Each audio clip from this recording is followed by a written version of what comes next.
And what I find, I'm going to skip over this.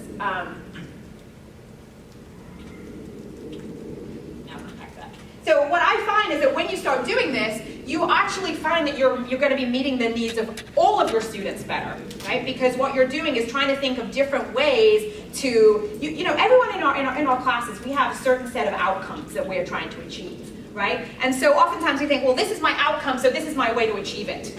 But ultimately, that is not the only way to achieve it. We can often think of other ways to achieve that outcome. We can be a little bit more flexible and say, well, this student is not able to produce this kind of work in this particular setting. How else can I see if that student has mastered that outcome? And can I come up with a different way to do it? And then oftentimes when we try doing that, we find that we are meeting the needs of other students in the class who may not have diagnosed disabilities, but are actually struggling with that particular thing. This is a list. This comes from the original presentation of things that that faculty can do. One thing, of course, is give a good schedule, let the student know if there's going to be changes in routine. Again, this is something that, you know, you can't always guarantee. You might have to change things, and you might see a student get flustered. You want to acknowledge and reinforce acceptable classroom behaviors. This is that modeling. So let students know when it's okay to kind of ignore a little bit of background noise, and then in other times you might have to intervene and tell a student they need to maybe step out and take a break. Concrete examples, allowing students to communicate through multiple modes, and I think this is true for all students too, especially, and if it's, for example, different types of assignments might require different communication modes. Good feedback on assignments and exams, that might be better one-on-one oftentimes for students with autism. I'm going to skip over that, to try not to take seemingly rude behavior personally. And that can sometimes happen, like with my student who just was, you know, groaned every time I talked about group work. That sometimes the students might say something that sounds disrespectful or rude, but is really just their way of expressing exactly what's in their mind at that particular moment. And I'm not going to spend too long on this because I want to get back to Julio's part. But universal design for learning is something that I've started, I got very interested in when I started thinking about the fact that I was changing the way I taught to better reach all my students. And I found that there's actually a whole sort of research area on learning that says that if we think about learning as something that all students are going to do in different ways, and we try to make sure that our assignments and our teaching is reaching out to all students and allowing different students with different abilities and different needs to find different alternative ways of doing those assignments, we're going to better reach all of our students. So when you design an assignment, if you can come up with ways to provide, so these are the three ways that we learn. We learn through engagement, which is the why of learning, representation, which is actually when we learn the sub-knowledge, and then how is how we show what we've learned through expression. If we can find flexible ways to reach all the different types of learners, so when we're trying to engage them, to engage through different techniques. So sometimes we want to vary our delivery method, for example, not just always lecture, or not just always have students read the textbook and then respond. Come up with different and alternative ways to do that. And then the same for representation and action and expression. I'm an English teacher, so of course essays, writing are going to be my standard way to express those kind of the ideas that they've learned. And of course I need my students to write, but I can oftentimes find other ways for students to express some of the more complex ideas in my class than just a traditional formal essay. And if I can find different ways to do that, I'm going to be reaching more of my students. So UDL works by being flexible and keeping the outcomes in mind, getting help if you need to redesign an assignment because you know what, I think this just isn't working for a lot of my students, and I've just always done it this way. How can I maybe think of a different way to do it? That's what the people in CETL are for. And then there are a lot of resources that you can find for universal design because it leads to, it's kind of the idea of access, right? Like if you have a set of stairs, then people who are able-bodied can get up the stairs, but people who are in a wheelchair probably can't. But if you have a ramp, everybody can get up the ramp, right? So if you think about the ways that we provide access to our learning, we can find ways that will accommodate everybody. And if you're interested in making your online courses accessible, because again, this is something we have to think about with our reliance on technology, is making that accessible to students with disability. There is a Mastering Accessibility course that CETL Online offers every semester, and the next one starts on March 25th at 8 a.m. if you are interested.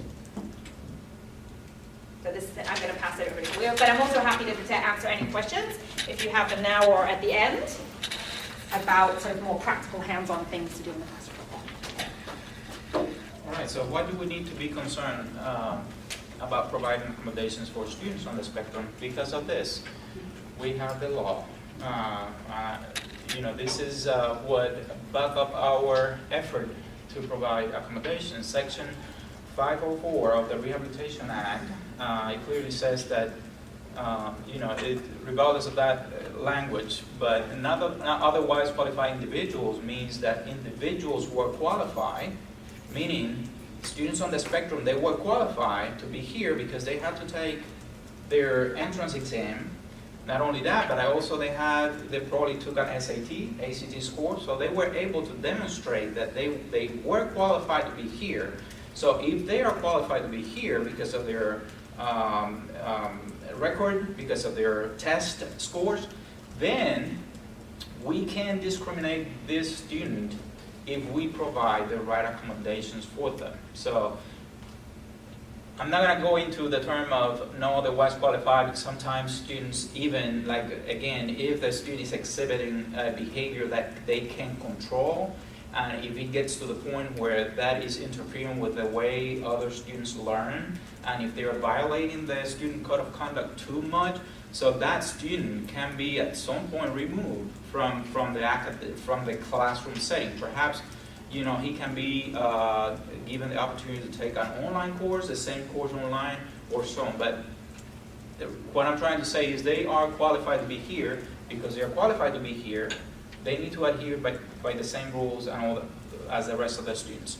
American with Disability Act came later in 1990 because Section 504 of the Rehab Act concentrated on just agencies and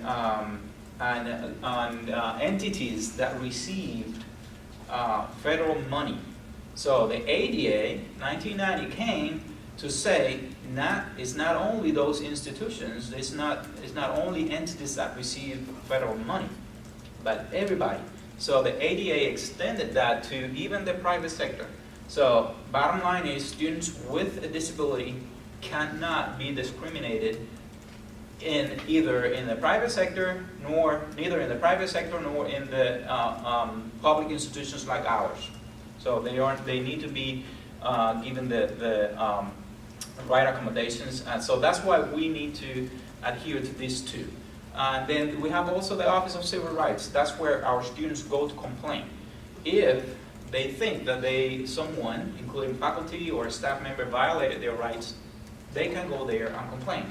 And then the Office of Civil Rights, then they will call us, and then all of a sudden we are interviewed, or everybody. So think about it, it's not me, it's not you. When a student brings a complaint to the Office of Civil Rights, it's the university. So it is the university's responsibility to provide the right accommodations for the student. So these are typically the accommodations that we give to students on the spectrum.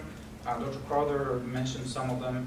I would say one of our most common ones are reduced distraction or private testing room, if possible. Because sometimes they even talk to themselves out loud. They tend to walk. So those things they do just to cope with anxiety. So that's the reason why we need to, if we can, provide if possible a room with reduced distraction, or a completely private room will be even better. Short breaks during testing because of the same reason. Sometimes they get agitated, they get frustrated because they don't understand a specific question on an exam. So they can take a short break and then come back and then refocus again. It's like hitting that reset. Something that has proven to be effective with them is the academic coaching.